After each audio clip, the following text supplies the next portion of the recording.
The word struck me harder than any blow ever could. I think the baby should have Ethan's name. Sarah's voice, gentle but deliberate, cut through the stillness of the kitchen.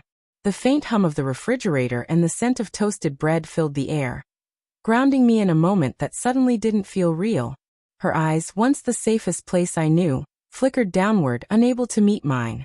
The mug in my hand trembled, hot coffee rippling inside it, its warmth mocking the sudden chill spreading through me. Ethan. Her ex. The man she swore was nothing more than a chapter closed long ago. My wife, 7 months pregnant with our child, had just cracked open something inside me that might never mend. I set the mug down. The faint clink against the counter sounded deafening. What did you just say? My voice was rough, breaking apart at the edges. Part of me begged her to laugh, to brush it off as some hormonal slip, to say she didn't mean it. But she didn't. Her body stiffened, and she folded her arms around her belly, protective, as if shielding the baby from the storm her words had summoned. I just think it would mean a lot to him, she said softly, every word deliberate, cautious, like stepping barefoot across shattered glass. Ethan's been through so much, and he's been there for me, for us, more than you realize. Her voice faltered, her eyes darting up for a heartbeat before retreating again. More than you realize. The phrase echoed through my head, a cruel riddle twisting in my chest. I thought of those catch-up calls she used to take late at night, the quick hang-ups when I entered the room, the subtle tension when I asked. I remembered how she lingered at the door whenever Ethan dropped by, her smile too soft, his grin too confident. Sarah, I said, forcing a brittle laugh that sounded like it belonged to someone else. This is our child. Ours. Not his. My voice cracked, my heart thudding painfully against my ribs. She turned toward the sink, fingers gripping a sponge that she didn't need. I know how it sounds, Jake. But Ethan's been supportive. He helped me through a lot when you weren't around. Her voice trembled on the last words.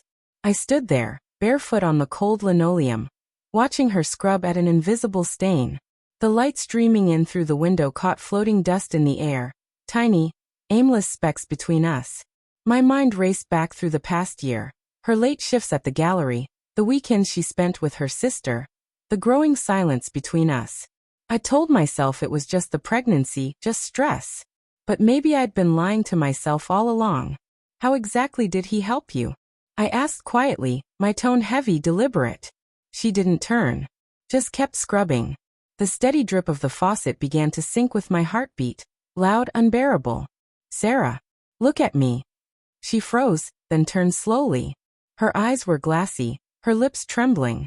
He's been there when I needed someone, she whispered. When you were buried in work. When I was scared, about the baby, about us. He listened. Her words sliced deep, leaving invisible wounds. I thought of all those long nights I'd spent hunched over my desk, chasing deadlines for a future I thought we both wanted. Had I been building a life while she was finding comfort in someone else's arms? Are you saying what I think you're saying?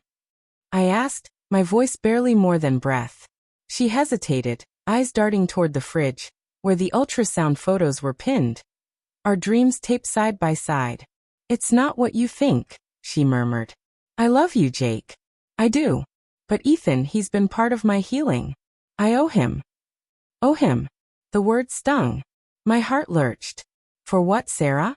What could you possibly owe him that involves our child's name? Her lips trembled. Her silence said everything I didn't want to hear.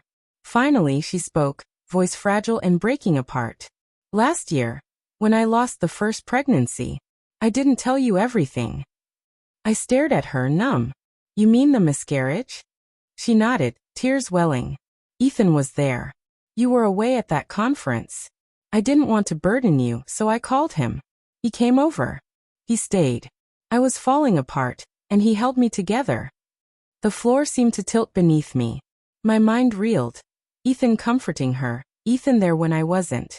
I wanted to feel empathy, to ache for her pain. But my anger was louder than any compassion I had left. So instead of coming to your husband, I said hoarsely, you went to him. And now you want our baby to carry his name? Are you hearing yourself? Her tears fell freely now, her hands resting protectively on her belly. It's not about him, Jake. It's about honoring what helped me survive. Her words didn't soothe, they burned. They sounded like justification, not honesty. I turned away, unable to look at her. The lavender candle flickered weakly, its flame struggling to stay alive, just like us. Then came the words that broke me completely. I don't know if the baby's yours. It was a whisper, but it crashed into me like thunder. The room vanished. The only sound was the blood roaring in my ears. The air thickened, heavy, suffocating. I stared at her, the woman who once vowed she'd never hurt me, and felt something in me shatter beyond repair. My knees almost gave out, but I caught the counter and held myself upright. She tried to speak, but I couldn't hear her over the pounding of my heart.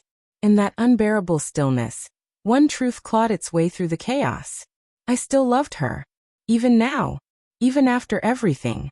But love alone couldn't survive this. I grabbed my keys with shaking hands. I need time. I managed to say, the words barely audible. And when I walked out, the slam of the door echoed like a gunshot. Final, irreversible.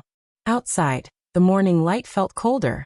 I didn't know if I was leaving her or the illusion of love we'd both been living in.